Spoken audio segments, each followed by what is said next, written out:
We're going live in three, two, one. Welcome back to the Brandon K Show, live on YouTube and Facebook. This is a real show. Today is the Entertainment Roundup. We're kicking off a week or two of talking about entertainment. Perfect guest to talk about entertainment with is my old friend, Movie Man. Hi, how are you guys doing? Movie Man is on TikTok. I met him on TikTok. He's on there as Movie Man 86, and you review old movies. Yes, I collect old movies. Every week I pick like two or three movies. I watch through them and then I pick one, and that's my movie of the week, and that's the review I give. And in doing that, you've watched old movies like 50s, 60s, 70s. You've watched, how far S- back do you go? So far back, I think probably the farthest back I went is I watched a movie from like the Marx Brothers, and that's about as old as I can remember. And I watched one called, I think it was Night at the Opera is what it was called, but yeah. Was it funny? Um, I think I kind of had to be there to get the humor of it. You had to I be there. was Had to I was be watching it and I'm like, maybe if I was from this time, I might get the jokes. It was a little hard to understand. had to be there. Yeah, I mean that would. I mean the humor doesn't always, translate. But some people say those older movies are some of the funniest movies out there. Oh yeah, I've watched movies that are I can't even tell you how far back they are, and they're funnier than a lot of today's stuff. Yeah. So, but today, if we're going to talk about our favorite movies from the 1980s, Oh, great decade, great decade. 1980s, which is we both grew up in the 80s a little bit, right? Yep, 86 baby here, so Ah, kind of the end of the. so you were born right there. Yeah, me too, me too. Um, and but I mean, obviously, we grew up with Ghostbusters and Batman and E.T. and Back to the Future and the Supermans and Star Wars. These are Just all, timeless classics. Yeah. a lot of these started in the 80s and are now being remaked in for the last 20 years or so. It's all kinds of remakes of each. Yep. Yep. Definitely. So we can talk about the remakes versus the new ones. And before we get into that, I want to say that Brandon K Show is brought to you by Gift Apply, Gift Apply charity wrapping paper. And I have a commercial here somewhere. I'll throw on next time. But yeah, we use promo code 20 BK Show. Use promo code BK Show for 25% off. Gift Apply charity wrapping paper. 33% of the proceeds goes to charity. So that's my little advertisement there for a good cause. And now we're going to talk about 80s movies. Awesome. What, what, what was the last 80s movie you watched in your journeys? um. Oh my gosh. Or have you been watching more current ones? I They fluctuate so much. Mm-hmm. Um. I don't remember which one I've watched recently. They fluctuate so much. I know I just did a movie haul and I bought a bunch of 80s movies that I'm pretty stoked to watch. All right, what'd you get? Uh, One of the movies that I found recently is a movie called Eddie and the Cruisers. I've heard it's phenomenal. It's like a rock and roll band type movie. Yeah. Hard was hard to find, and I actually found it the other day at a thrift store. So I'm super excited about that. I can't wait to actually sit down and watch that film. You know what one of my favorite 80s movies was? And I didn't see it till like 10 years ago or something, but Spinal Tap. You remember that one? Oh yes, yep, I have that one. That is a phenomenal movie. I love Spinal Tap. Now, the humor there does not grow old. No, That was a really funny one. that's parody at its finest. That But I think that came out in the 80s. Yeah, I think so. Um, I know they're. I think they're doing another one actually. Oh, see, that's what we get into here is Now they're gonna remake everything. And like, check this out. One that we mentioned, Back to the Future. Here's the remake. These Tom Holland as Marty McFly, Robert Downey Jr. as Doc. That You know, as much as they tried, they can't touch the originals on these. You know, that's one that, yeah, everyone kind of agrees that one should never be remade. you can't replace Michael J. Fox. That was just his role. That's his role. Petitions start coming out when they want to reboot Back to the Future, but the one that they did reboot was Ghostbusters Afterlife. Yep. Afterlife. We're looking at Paul Rudd. We're looking at a couple kids from Stranger Things, and I saw this in theaters. Me too. What? In fact, when I saw it, it was one of those movies where I don't think it had a lot of traction at the time. I saw it, I loved it, and everybody was so much talking about No Way Home that it kind of got neglected. I think when it was in theaters. Yeah, that's right. That is a true statement. That No Way Home, the Spider-Man, bringing all the Spider-Man universes together, could have overshadowed this Ghostbusters reboot for sure. Hmm. That was a huge movie. Yeah, and I mean, I think unpopular opinion. I honestly liked Afterlife more than I liked No Way Home. I honestly liked Afterlife better. Now, what did you like about it? Afterlife, I think, wraps up the Ghostbuster story perfectly.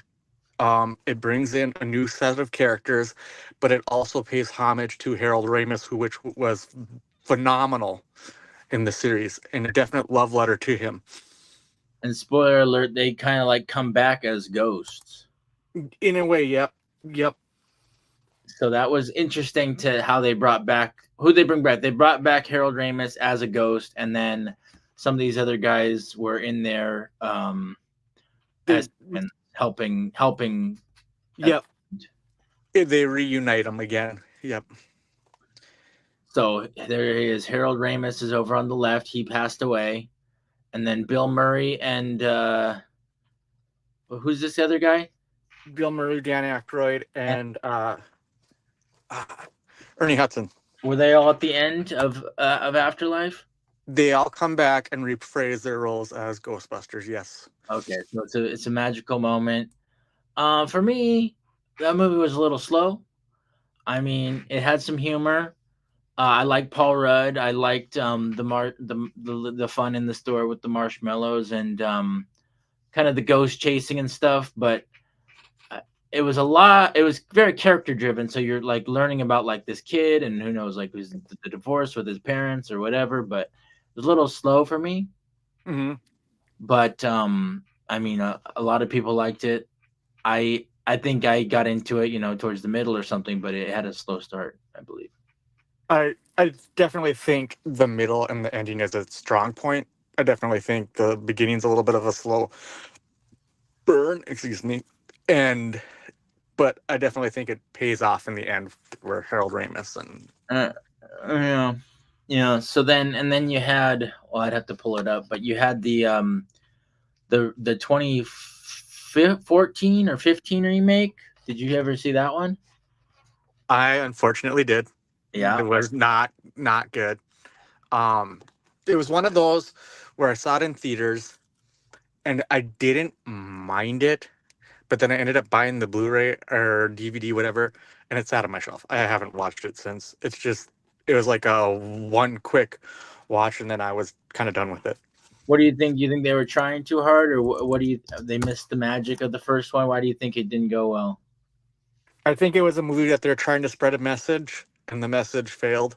They were trying very hard A to mess. do like the female Ghostbusters, and they're trying very hard to pay into the whole feminism thing, and I think it just fell on its face. You think like the it was very heavy handed with like how often they brought that up, or like I mean, can't women be Ghostbusters? Like, well. They can, yes, but the whole message of we don't need no man and then any man in the movie was kind of dumb. was really heavy-handed, and Oh, it ruined the movie for me. okay. And it's a male audience, so I guess. But I mean, um, yeah, it's a fair point. I myself, I was drunk and asleep during that movie when I watched it. So Yeah, I can't have a very good it uh, too much of a critique of it. I think I remember waking up and they brought back some of the originals in that movie as well, maybe towards the end or they brought them back, but they weren't the Ghostbuster characters. They were other off characters. Dan uh, Aykroyd didn't play a Ghostbuster. He played a cab driver. Bill mhm. Murray gets thrown out of a window for some reason. That's funny. I mean, that's funny that they didn't use them as with other. Yeah, they made a completely different universe. And then, it, it's pretty much canon that everybody doesn't really care for that much one. And I just, I thought it was better than it gets credit for, but it's still not good. I'm trying to pull up the picture. Um, but you went and saw the new Ghostbusters movie. How'd you like that one? I did not care much for that one. All right, so Um, this could be spoilers for the new movie in theaters. What's it called? Frozen Empire. Frozen Empire. Ghostbusters Frozen Empire review. What was your and first before we do that, and I'll set it up again. But these are this is what the 2015 version looked like, and they're all funny gals, and I'm sure there was lots of good jokes in there, but it generally didn't people didn't like it. But Uh, just going quick back to the 2016 one. Uh, the blonde haired actress, and I can't think of what her name was, Kate Kate McCann. She McKinnon. was actually probably the best part of that movie. She had the best jokes. She had the best humor, and uh, to be fair, I like Melissa McCarthy and I like Kristen Wiig. They've done some great movies. This just wasn't it. Yeah. I mean, I'm seeing a 49% on Rotten Tomatoes, and so the audience actually, well, the tomato meter, which is the critics, they had a 74, but the audience had a 49%. Yeah. Ghostbusters Afterlife. Let's take a look at it. Ghostbusters Afterlife is 64%. Or 94% audience score. So the audience liked Ghostbusters, 64% from the critics. And for Frozen Empire, so Ghostbusters Frozen Empire has an audience score of 83%, but a critical score of 44%. What do you think? What is your review of Ghostbusters Frozen Earth? Frozen Empire to me was what I would consider to be average at best. It wasn't bad. It's not a horrible movie, and I'll probably still buy it when it comes out. But the problem is there were too many characters, there were too many storylines going, and it really felt like kind of a less of a Ghostbusters film. They had two ghosts the whole movie that they go after. Okay, and then what else is going? What else is happening in that movie that might be interesting? Um, basically, for the villain was actually really good, but the problem is the villain was only there like the last half hour of the movie. There Oh yeah. was no build up to the villain, and they did this weird thing where basically, and this might get into spoiler territory, Yeah, this is the spoiler review. um, is that they made Phoebe, the daughter of our granddaughter of Harold Ramis, dumber than what she usually was. She basically develops feelings for this ghost and throws all intellect out the window and basically ends up causing more trouble than more good. So it's a little hard to buy into. For me, it was, yes. I'm trying to pull up the picture. So, but you like the performances? We are doing a review of Ghostbusters Frozen Empire. So if you want to go see that movie, probably skip this part of the video. But let's see if I can. But you feel like, so say that again. I missed it. So basically, There we go. Phoebe's character, or the one that Phoebe was so smart in the original Afterlife. Not the And old. then The mom is Phoebe. Phoebe is the granddaughter. She's the one that Yeah, yeah, the glasses, this is and out of this picture, but yeah, okay, I got you. and she was like this kind of like super genius in the first film. Is that And here? She's on the left, I think. yep, and she's the one that discovers all the Ghostbuster equipment and finds out the whole backstory of Harold Ramis's character.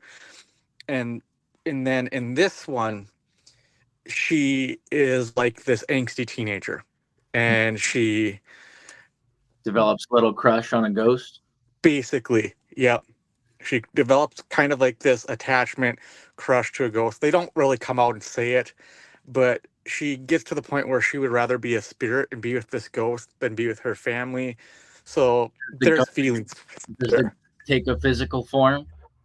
She tries to take a physical form, and then in that sense kind of sets up the baddie in this movie. Oh, it like opens a portal or something. Gives him more power and gives him the ability to kind of escape his little prison or whatever that he's in this So one movie. and what do you give the humor of Frozen Empire? Uh, like a 5. There were a lot of stuff that doesn't land. How about Even the action? One to the ten. action towards the last half of the movie, I'd probably say 7 or 8. It really does pick up towards the end of the movie. And what's the other one I was going to say? Ghosts. As far as ghosts go, you give it a between 1 and 10. You said there was this little sparse. I will probably say a 7. Mm. There's 2 ghosts that are really phenomenal, the big baddie, and then there's this possessor ghost that kind of like takes control of things. And it's just like a light, but anytime it takes control of things, it's pretty menacing and pretty creepy. And then in this picture, this picture's cut off. But it looks like Slimer is a main character in this movie, no? Slimer makes an appearance, but he's more of a background character. It's more of a reason for a character to have something to do. The big brother kind of goes after Slimer, and that's really what he does in the movie.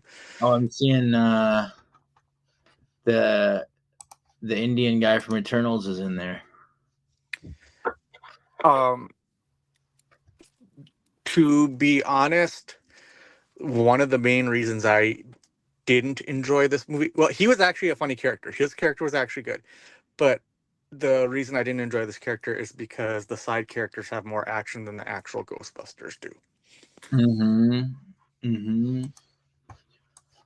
I'm trying to pull up a picture. Let's see. But yeah, so overall, what's your score on Afterlife, the first Ghostbusters reboot? Afterlife, I'll probably give it a 9. And then Frozen Empire? 6. All right. So you're not a fan. Definitely could have been better. Yes. Oh, did we lose our let's see. Okay. So another cool reboot that they kind of found a way to bring the original Batman Michael Keaton back was this Flash movie that came out a year or two ago. Yes. Yep. And then I think that was like one of my favorite movies of the year. Even though it was pushed off years and years and there was a lot of drama behind the scenes with the main actor, the movie itself, movie man, I can't see you anymore. Sorry. The movie itself had it was actually action packed and funny and entertaining the whole way through. So that's my proof that like you can go into a movie, and I didn't want to like the movie when I went in there. I don't want to like the guy and his alleged issues and the fact that it took so long to make, and even who knows, maybe you might think they're cashing in trying to bring Michael Keaton back, but I I liked the movie. The movie was a good movie. So The I give it a Flash. I give it a 10. Sorry, The Flash was actually probably one of the better super movies I've seen in a long time. And Feel like, because everybody sees Marvel movies, and even my a lot of people around me don't even see DC movies, but I recommend that one highly. So, but it doesn't seem like it got a lot of love. DC gets swept under the rug a lot when it comes to superhero movies. Marvel always kind of gets that dominance right now. And it's an unfair thing because Flash was actually very well done. The graphics, yes, I will admit, could have been better. The graphics were not great.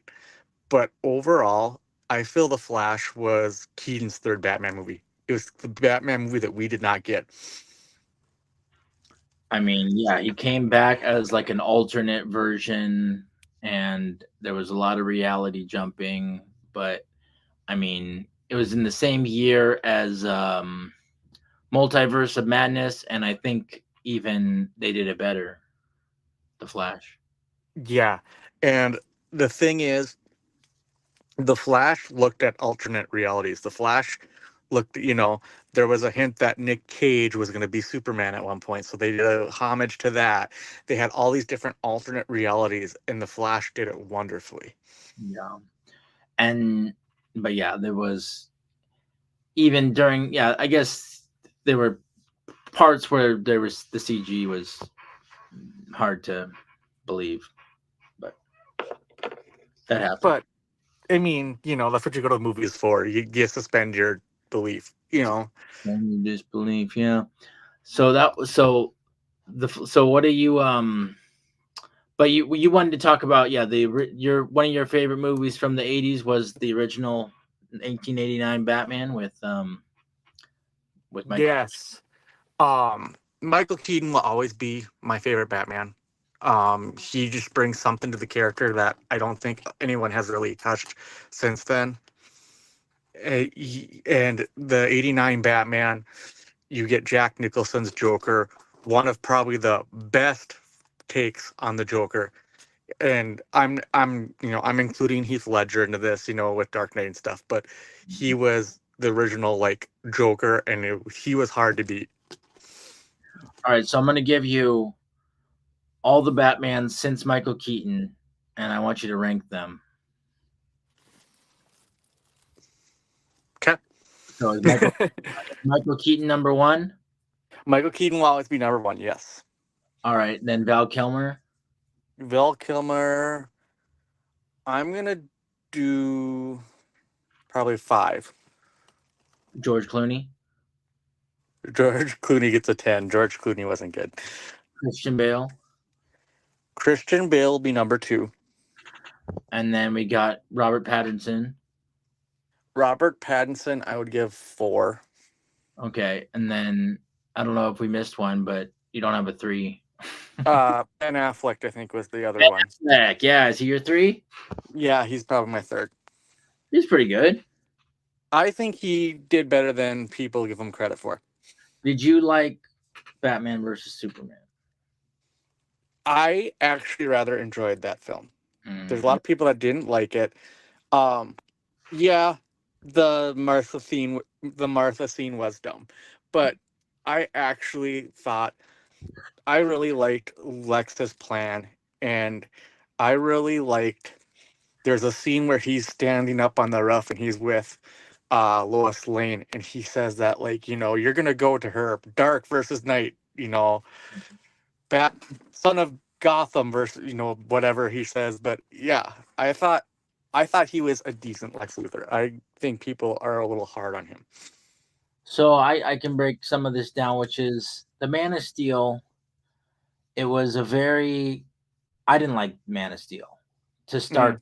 start the DCEU. I did not like Man of Steel as a movie. Did you like Man of Steel?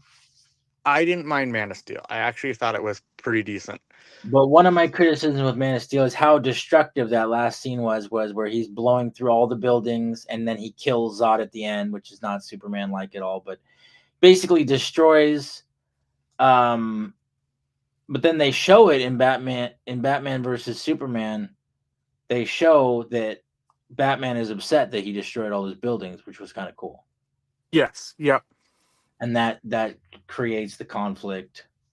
And I mean, but it's trouble. It's Did you like JLA? I liked the Justice League. Um, I I honestly I don't mind the DCU. I don't think it's the worst set of movies. There's Not the there's worst. hits and misses with it too. You know, So when you're talking about 80s movies like Batman 89, like right now, do you prefer to go back and watch the classics, or do you like the new stuff they're putting out as much as the classics? I pretty much like the classics. I've always been a classics sort of person. Um, yeah, I will definitely go back and watch The Flash again, but that's mainly because of Keaton. Him returning to that role was phenomenal. Did you how many times have you seen Batman 89? Too many to count. I have all the Batman films, and I always go back to the older Keaton ones. Those are always my favorite. So I enjoyed the Batman 89 and Jack Nicholson as Joker, but I have to say the Dark Knight, I think it topped any other Oh Batman movie. yeah, the Christian Bale movies aren't in a world of their own. I love Michael Keaton, but I love the darkness of the Dark Knight films. I love there's an unhinged element to it, to where every villain, you don't know what they're going to do, you don't know what the plan is, and there's anarchy in all of them. But it all started with that Batman 89. They said that was kind of like the first dark superhero, like realistic superhero Hmm. was that Batman 89. And then shortly after Batman Returns, it was like a very realistic showing showing everybody what a superhero movie can be. Yes, in fact, trivia would go to say that uh Keaton, when he was picked, got mocked for it because they saw him in like Mr. Mom, and they saw him in all these comedy roles. They didn't think he was going to pull off Batman, and he did. Well, when I went back and watched it several years back, by our standards today, after watching Dark Knight, it's still kind of cheesy, the 89 version.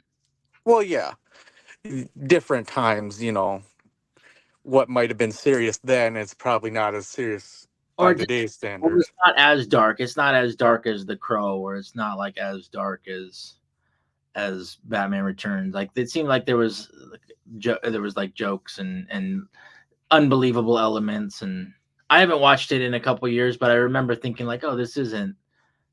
I don't know. It's not that dark and scary.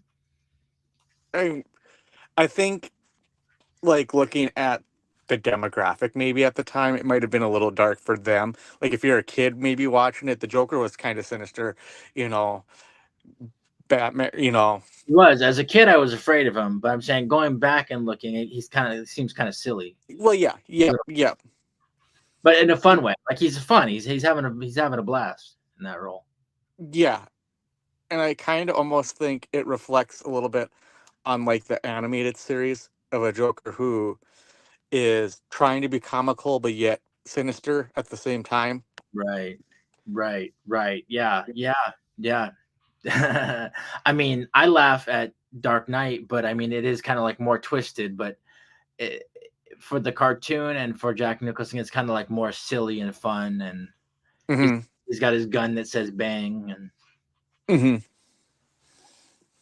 I think one of the reasons it was considered so much darker at the time is because the only source of Batman you had at that time was the Adam West show, which was really beyond comical. yeah, yeah, yeah. It was a stepping stone for sure.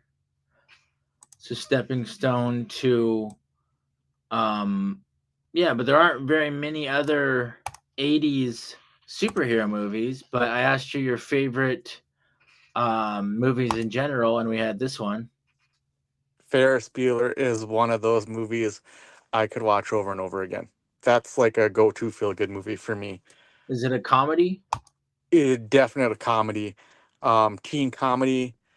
John Hughes at like his very best. John Hughes had some great teen comedies in the '80s, and that is definitely one of them. Yeah, it's got some cool moments. I don't remember the whole movie, so it was never one of my favorites. But I know. Tell me all your favorite things about it. Um, I think Matthew Broderick really shines in it. Um, it's definitely he's a kid who is notorious for skipping school, and he has so many absent days, and he calls out, and the principal's kind of on to him. So the principal's trying to like hunt him down and expose him. And then the whole day is about him and his friends going out and just having this wonderful day. Well, he should be in school. And the fun of it is he gets away with it. He He gets away with it. And I don't, it I don't know if he gets away with it in the end, but in general, he's good at getting away with it. he gets away with it. He has a bunch of close calls. There's a few times his dad could catch him. There's a few times the principal could catch him, but he always just like slips through his fingers. It's a good premise for a movie for sure. And I mean, it is a little silly in some senses. There are some senses where, like, he sings in the middle of a parade on a random school day because, you just randomly have parades on a, Tuesday. But it's just, he also is one of those characters that's a lot like Deadpool who, like, breaks the fourth wall. He talks to the audience. You're kind of in on the gags. Yeah, it's. What was I gonna say? Oh yeah, and looking back at it, it seems like kind of the preface to Mr. Zach Morris. Yes. Yep. Zach Morris became well eventually, maybe not at the beginning of Saved by the Bell, but because it was more about you remember the first season of Saved by the Bell?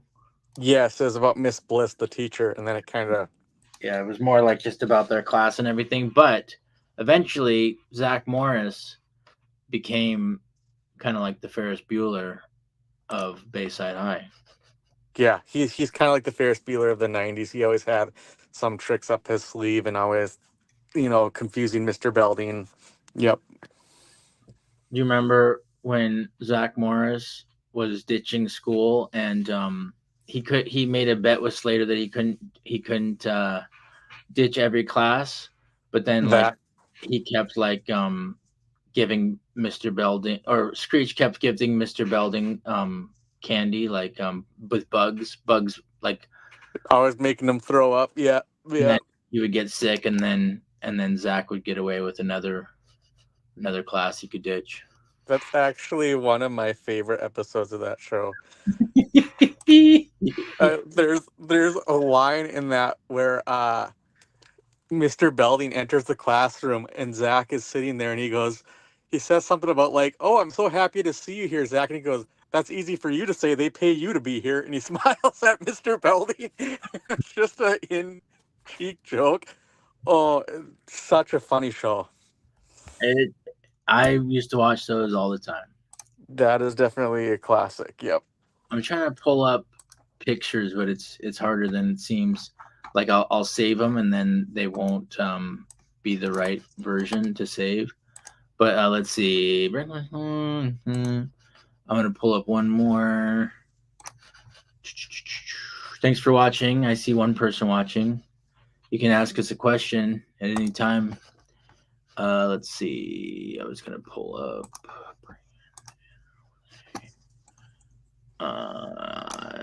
There it is. We're gonna go on to the next topic, which is the Breakfast Club, which is my favorite than Ferris Bueller because it's real. They talk about real stuff. Yes, The Breakfast Club is a very.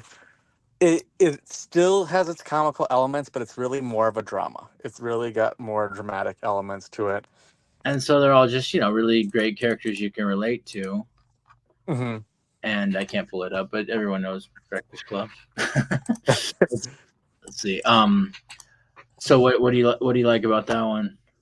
That one, well, the cast is phenomenal. The music is phenomenal for Breakfast Club, and it uh,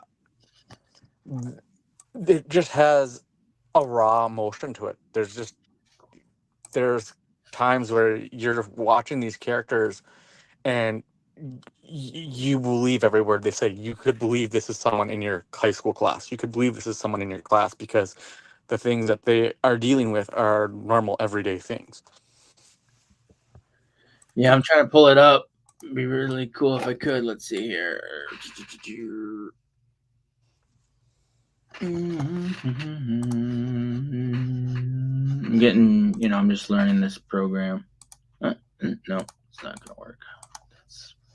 So, anyways, if I was pulling it up right now, who do you relate to the most of these five characters? Um, I would like to say I'm probably Brian. I'm probably the nerdy kind of dorky character. Um, I always wanted to be like Bender, the rebel, because Judd. he was yeah, Judd Nelson's character. Yeah. Um, You ever a rebel in school? Not really, no. I But wish. Go on. I was honestly the type of person where I got along with everyone. That I didn't have any like clique or anything that I was in. You know, I'd hang out with the nerds, but then I'd also hang out with the jocks. Like I was fortunate enough to have a high school where I got along with everyone. So, Were you always into movies? um, that kind of came later. I started off games and stuff, and it kind of got to the point where collecting games got to be too expensive. So I moved on to movies, and now I'm just going through all the old movies and finding classics that I haven't heard of and that I like. Um, yeah. So I'm looking at the picture. I can't believe how hard it is to pull up a picture on here. But that's why I have to prepare better. So you got the nerd, you got the jock. Is Emilio Estevez like the jock? Emilio Estevez is the jock. And then you Um, got two girls. One is kind of like a emo, and yep, one is kind of like a Princess Pop. popular girl. Yeah. Yeah. So I mean, yeah, that's it. Let's see what else do we.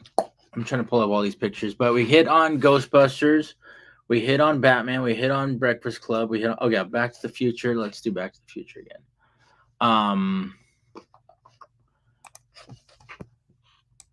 So other than that, go ahead and tell us about what you've been doing on your another one that's not working. Tell us what you've been up to on your TikTok. What have you been reviewing these days? TikTok, I've been posting almost every day a week. I start off on like Saturday. I go down and I pick like 3 movies out of my totes, and those are the movies that I'm gonna watch the week and then review one of Yeah. them. Yes. Sunday, I always do just like a randomness Sunday. I pick a filter or whatever. I don't. There's really no rhyme or reason for what I do on Sundays. Monday, I show off my movie collection. I show off like 10, 11 movies that I bought or have or whatever. Tuesday, I do my Let's Discuss. And that changes. Sometimes it's about movies, sometimes it's about movie news. Lately, I've been doing profiles, actor profiles, where I cover actors that I consider to be legends. This last week, I covered Judy Garland and Wizard of Oz and like how she had such a tragic life. Wednesdays, I used every now and then I'll do a head-to-head Wednesdays where I watch through a certain movie series. Like I did Star Wars, I've done Alien, just to name a few of them. Thursdays, I do a lip sync Thursday. I just dance and kind of pick a song. I love that you're just on there having fun. Yep. And then Fridays, I do my movie review. So you have children, correct? I do, yes. Do your kids watch watch movies with you? Depending if the movie's appropriate for them, yes. Do we, you end up watching kids movies with them, yeah. or are they older? We, they're getting to be kind of the like preteen stage, so we could probably show them a little bit more. Like one of the movies I picked this week is The Great Mouse Detective, which I can probably find on Disney Plus, which we could probably sit down and watch that with them. It just kind of depends. Um, like this last week, the movie that I reviewed was 12 Years a Slave, and that was a phenomenal I didn't film. see that one. I mean, I did not see that movie. I saw you reviewing that movie. You were one, yeah, digging into that whole thing. That was actually one of those movies that sits up there as Schindler's List for me. It is very eye-opening. It there's certain movies that show you the dark side of history, and that movie definitely opens up the can of worms on that. And you, after you watch it, you're kind of shocked by what you've seen. Did that one get some like Academy Awards and stuff? It did win some awards, and it's very star-studded. We got And friend Frank on here. Much love and destruction to you both. Not sure why destruction is in there, but Frank, any movie you want to talk about? Movie man over here. I bet he knows a little something about it because you're watching multiple movies a week from all the different decades. So you must mhm, have watched. I mean, it's be an understatement. Hundreds of movies at this point, maybe thousands. a lot, yeah, too much to count. And I've only probably gone through like one of my totes, and I have like several. Um, So we're talking about '80s movies and your destruction in the movies. He says, "Sure, yeah. I mean, Destruction Derby. Always fun to see some stuff blown up." oh yeah. But so for you, this is the '80s. This is Entertainment Roundup, the best movies of the 1980s. What are your top three movies of the 1980s? My top three gotta be Back to the Future. Back to the Future is actually my favorite movie of all time. I love that series to no end. Yeah, that's true. Can't fight Number, it. yeah. Number two would probably be Breakfast Club, Yeah, and then Ferris Bueller. Um, I have a soft spot in my heart for anything John Hughes, so it's kind of a hard pick because John Hughes did so many movies in the '80s, and one of the other ones that I probably say would be a tie would be Uncle Buck because I love John Candy so much. I love all of John Candy's movies. yeah. I mean, I'd have to I'd have to pull up a list of which I can do. Let's see here. Pull up a list of great '80s movies, but one that I saw that I really liked was Close Encounters of the Third Kind.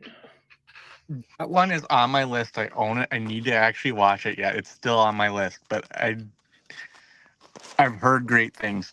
So I like you, Mr. Movie Man 86. I was born in '85, and so even going back to watch these movies as like a teenager, not they don't all hold up, but some of them, like Back to the Future, holds up forever, timeless.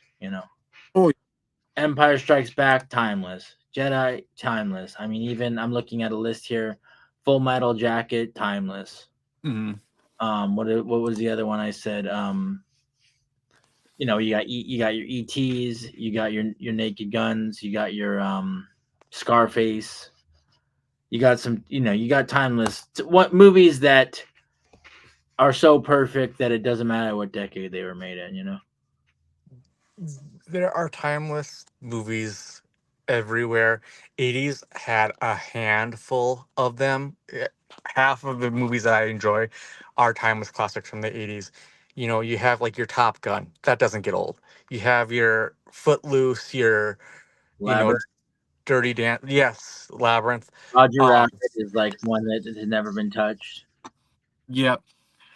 Any of the Back to the Futures, a The, lot of vac- the John the, vac- Hughes. the vacation movies are still funny.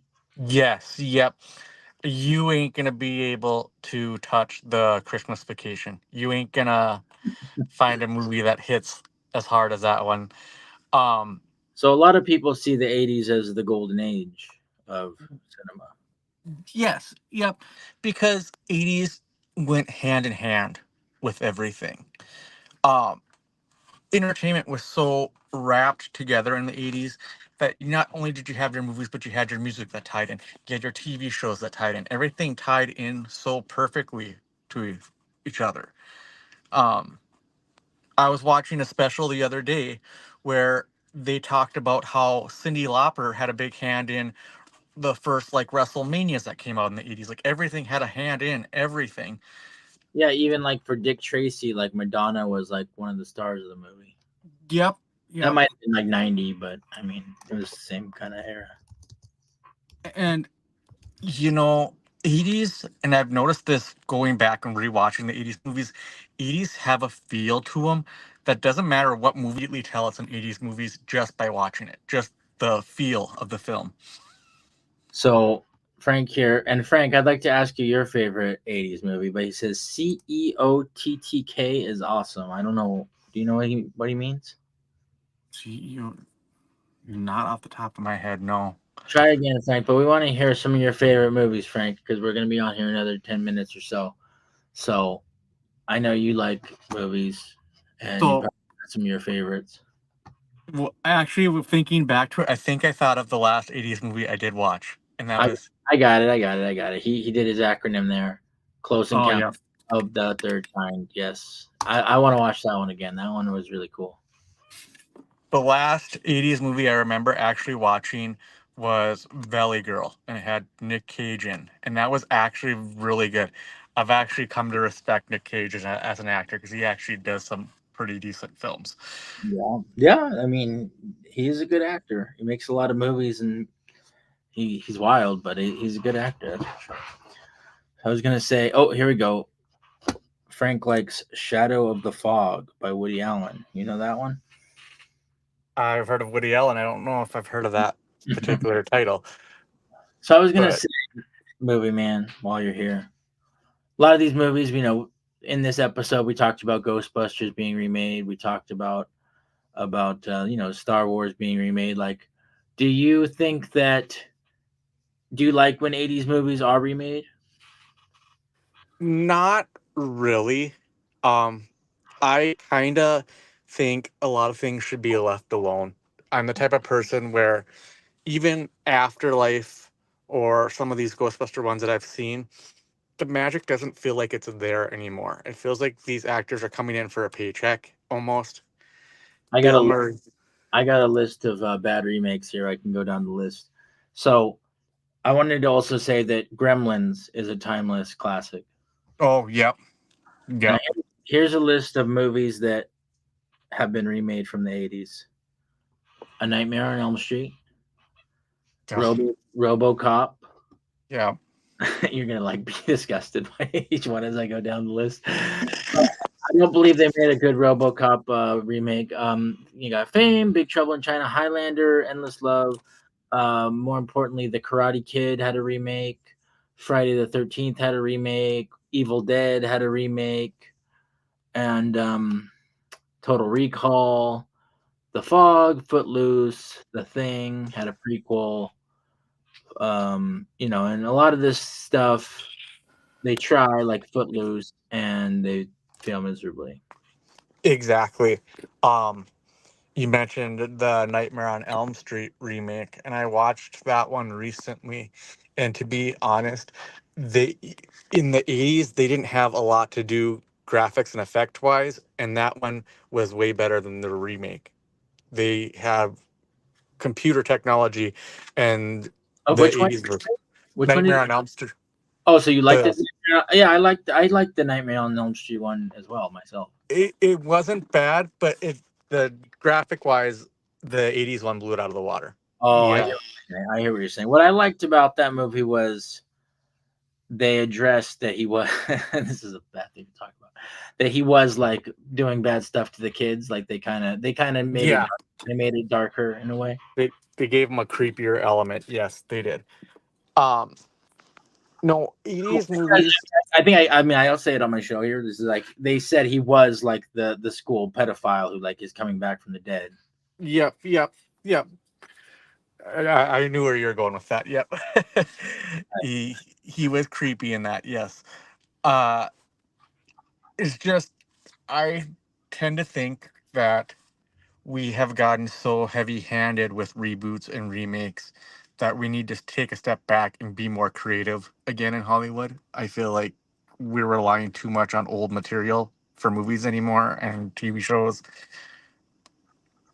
And Yeah, well, that's what's troublesome is that they know that a franchise has legs, or they try to milk it for everything it's worth, bring back something that they know will get people into the theaters, but then they don't take any time to really create new things. I mean, they do, but if you did try to create a new movie, people aren't going to go watch it as readily as they will watch a Footloose remake.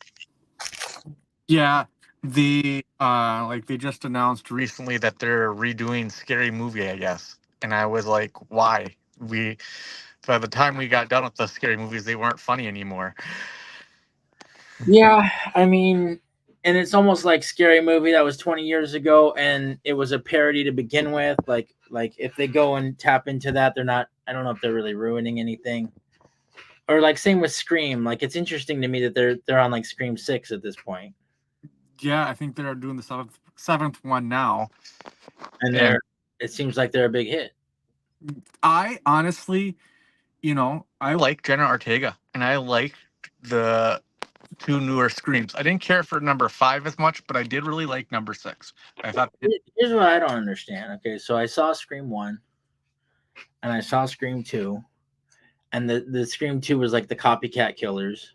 You Mhm. know, they were like influenced. Now, is every other Scream just more copycat killers? Like, There's why are there so many murderers in the Scream universe? Everybody seems to use it as a claim to fame. It's really weird. In fact, honestly, when it comes to Scream, my favorite Screams are the first 3 because it feels like it's a chapter of Sydney, and then after Scream 3, it just breaks away to where every killer's like wants fame and they want notoriety. So I don't even like really have an interest in it for that reason, and also that I don't really love horror movies that much, or I don't like to watch brutal murders that much. So like, but my question is like, does it seem believable to you that there would be so many murderers in that universe? Do they make it like a believable character who comes out at the end and says, "This is why I did it"? Yes, I think it's more like I said, it falls on the whole fame thing, and people will do anything to be famous a lot of times, so it makes sense. Um, I didn't like number 4. I thought the fourth one was dumb, but like the rest of them kind of make sense. Even though I felt number 5 was a copy and paste of the original movie, it felt very much kind of following the same suit as the first film. So Hmm. Yeah, it was the Force Awakens of the Scream franchise. pretty much, Sorry, yeah. that's what people say about Force Awakens. I like Force Awakens. There's some similar elements, but they use those elements to launch new characters. You know, Yeah, I liked the Force Awakens, but you could clearly see where they drew inspiration from. did you like the Last Jedi? Um, I actually think I was one Hold on, that wait, actually hold didn't on, mind. just 1 second. Your mic went out. Did you like the Last Jedi? I was actually one of them that actually really did. I didn't mind Last Jedi. I loved it. Um, there were some elements that I did think were dumb, but I mean that's any movie. There are some elements I thought were dumb, but I think the story was good. I thought the whole connection between Kylo Ren and uh the gal Ray was, Right, right. yeah. I thought there's a good connection there. I don't like the route they took with it in the last movie. I thought they kind of squandered that story a little bit more than they should have. But I did like the whole being able to like read each other's minds element and kind of seeing where they're at. Yeah, I mean, I'm diehard Star Wars fan to the end. Force Awakens was my favorite movie when it came out. Last Jedi was then my favorite movie after that. It still might be one of my favorite movies. There's a lot of good stuff in Last Jedi. You got Yoda, you got Let the Past Die, you got Kylo Ren killing Snoke. You got you know Luke as a force projection. Okay, so Last Jedi, top tier, 10 to me. Rise of Skywalker, that movie had some flaws, unfortunately. Yeah, I didn't like Rise of Skywalker as much. Um, And and that was like a result of them not having a plan of any kind. yeah, yeah, it was not what I consider a worthy end to the series at the time. At the time, they always continue to do more, but yeah, Yeah, I mean, even like it's all like a treasure hunt to find a certain thing, but it's not the best Star Wars movie no, of the sequels or even of the prequels.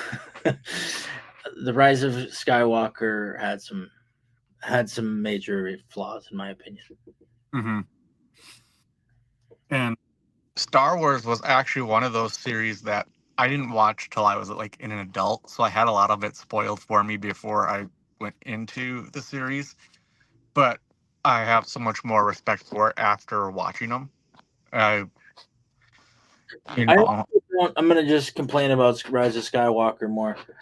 I also don't know what it would be that would make me want to go back and watch it because like there's nothing really too incredible. There's no real incredible scene besides maybe the Emperor at the end being mhm.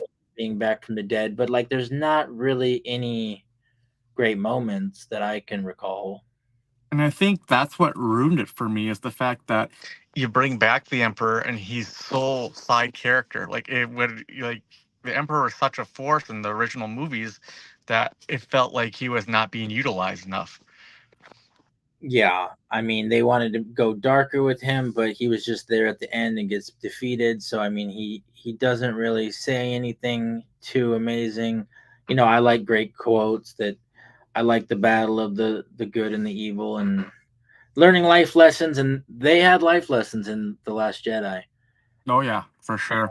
And in Rise of Skywalker, partly because, and this will make me cry, but because Carrie Fisher died, and Mhm. then they just cut her in there with like old clips, so she couldn't come in and say anything great and be a great trainer to Ray, and then just they decided to bring a Palpatine back, and it was just a mess. But yeah, and it's hard to continue a series when a lot of the older like main cast pass away. It's really hard to kind of continue along that pathway. You know.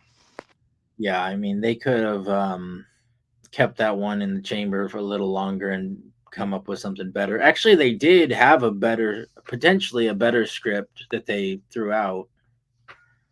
Did you ever hear about that? Like the Trevor, the guy who wrote Jurassic Park, had a whole script, and then they didn't go with his script. They went with a different script.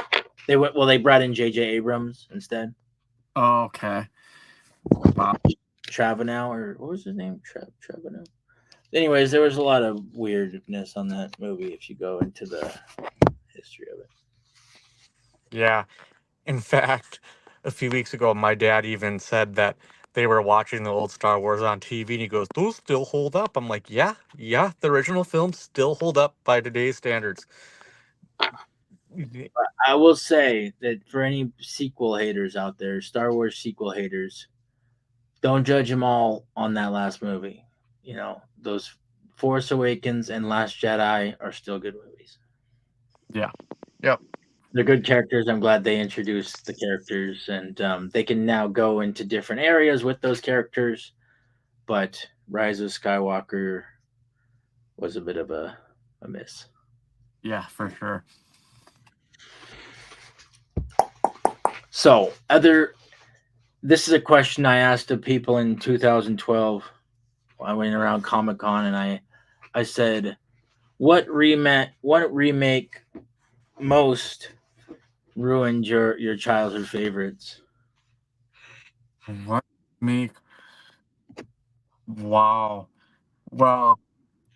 can't speak to some of them because some of them I haven't seen, but I'm gonna go with actually right now with the Halloween series. I did not care for the 2018 edition that they've added to Rob it. Zombie? Isn't that the Rob Zombie version? Not the Rob Zombie one. Well, I don't like his either, but that's not the ones I'm talking about. The new ones with Jamie Lee Curtis that Bloomhouse did. Oh, you don't like those? I don't mind. I liked the second one in that series. I liked the Halloween Kills because Michael was brutal in that. But I did not care for much for the 2018 one or the way they ended it. They topped out and they completely destroyed the series at the last film. I'm, Uh, I'm hearing you. I don't know those one as well. Do you have any more that you really hate remakes? I I try to shy away from them so much that I Hmm, don't watch a lot of them. that's good. Yeah, I watched like. Do you remember? Ghostbusters. Like for Yeah, me, I mean, I remember, and you liked Man of Steel, but I remember my disappointment when I went into Man of Steel and I didn't like the movie, and it was like I was expecting this to be a great movie, and it wasn't. Do you ever have that experience? um, a lot. Uh, Well, you watch a lot of movies, so that's why it's so hard to pin it. Um, uh, there's so many that I expect great things from, and they let me down. Um, you know, there's a reason why like I don't go see any of the newer Marvel movies is because none of them interest me anymore. The last Marvel movie I went to go see was Multiverse with Doctor Strange. I haven't Mhm. seen any of the newer ones because none of them appeal to me. Did you like And Multiverse of Madness? the Multiverse of Madness one, yeah, I actually enjoyed that one though. I did enjoy that one, and I enjoyed No Way Home. But those are like the last Marvel movies I have seen. Um, We got someone in the audience here. He says the first two Robert Downey Jr. Sherlock Holmes suck compared to the books. It's funny that you went and saw both of them, Frank. No, no, but I saw the first one. I didn't see the second one, but I mean, it was okay. I yeah, I first one on that one. I didn't mind it. I thought it was okay, but then again, I haven't read the book, so I don't really have much to compare it to. I don't really know how the books play out, but uh yeah. No, it was interesting, like the angle they took on that. That was a couple years back, but I remember that it was a different angle for sure. that back when they Robert Downey Jr. for everything after his Iron Man hype. I'm a big Robert Downey Jr. fan, but I did see Doctor Doolittle, and even that movie didn't have a lot to it. Yeah, I own that one. I haven't watched that one quite yet. Um, I'm also a but Doctor Doolittle fan. I remember watching the old '60s version as a kid, but the Robert Downey Jr. version wasn't that fun, really. yeah, no, I a lot of his films I've seen Hold on. are most the Iron Man ones. They're mostly the Marvel. Um, You're cutting out a little bit. We'll have to wrap this up. But what were you saying? most of the Marvel films are the ones of Robert Downey Jr. that I've seen. The one that stands out that I haven't or that I've seen that wasn't Marvel was Oppenheimer. I thought he was wonderful in that. I was a good But character. I just but I saw. Did you see The yeah. Judge? You see a lot of movies. Did I you own watch The it. Judge? Watch I it. It's own a it, good but movie. It's yep, a good movie. that one I seen on a shelf and I grabbed it one time and I just haven't watched it yet, but it looked very good. I I mean, it's just like good drama and good relationships, but I like that movie. Yeah. Did you see Fences with with Denzel Washington? Oh, That's another that's another good one. These are like dramas. These are like dramas I went in theater and saw and liked, but yeah. yeah, I just bought a Denzel Washington collection, but I don't even remember what's all in it. I don't even know if I have seen many other Denzel movies, but he was good in Fences. I liked him in Man Thought that was very Hold on, good. You're cutting out. What'd you say? I liked Denzel Washington in Man of Fire. That one was actually very good. I think I even have seen that one, and that's kind of like one of the big ones, the big Denzel movies. Yeah. Um, Um, Go on. I don't train of thought. Like, Dang, you know, one of the movies that I did watch recently, talking about like reboots and prequels and stuff, that actually blew me away was me and my kids really liked the Wonka film, the new one. aha! Now that's an interesting one to talk about. That that blew me away. There was that movie. So here's my critique of the Wonka movie. It's good music. It's a lot of fun. Everything that happens is fun, and it's comedy. But why does he like have superpowers? Like he seems to be like have powers that he never really had in the originals. You know, I always looked past that because I figured, well, he makes them fly in the original. He has the fizzy lifting drinks, something he put He in that. has, he creates a substance that makes them lift, and then I guess in this version he's like has like a little candy that flies or something, but Yeah. Um, candy that we never saw again. It's just like he literally blows a candle and it lights on fire. Like why is he magic all of a sudden? I don't know. He creates the tunnel of doom in the 71. So To say he was always magic, and we're just he that because and he has like a hat that he can pull anything out of, so he has a lot of magic powers in the Wonka movie. yeah, he does. But you know, Is it's he it, is he magic? Is that what I didn't understand about the originals? Is that he has superpowers and he's actually like a magician? I don't know. Some of the things he does to those kids in the original movie, I don't know. Maybe. I think his candy. I think he's more of like a. In my mind, he's more like an engineer. He finds different substances that that can make someone lift, but like him himself shouldn't be able to really like just Yeah, make things. yeah. I've heard that criticism. I get it. Yeah, I it's just one of the more modern remakes that I've actually really enjoyed. No, no, no. It Uh, was it was good music. But so that didn't bother you as you watched it. no, no, I personally thought it was a good love letter to the Gene Wilder film.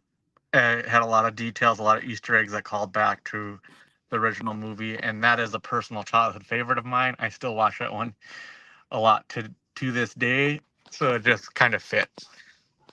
I'll have to watch it again. What do you think of the Michael Jackson version? I mean, the Johnny Depp version. There's certain things Tim Burton shouldn't touch. What was it? That was Alice. Well, he also did Alice in Wonderland. Did you like those?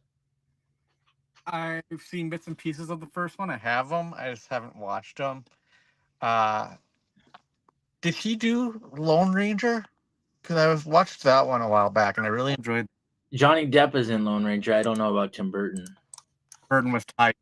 I Johnny Depp was in that, but I heard Tim Burton was tied to that one. But All right. Well, we could talk endlessly about this, and we'll have to have you on again and talk more. Maybe another decade. We'll tap into like the 2000s or something. But absolutely, but for now, I want to say thank you for coming on. thank Uh, you for having me. you can find Mr. Movie Man at Movie Man 86, right? Yep, On TikTok. Are you on anything else? I am on Clapper too, but I'm No. not sure my. I I'm more active on TikTok, so just keep it at TikTok.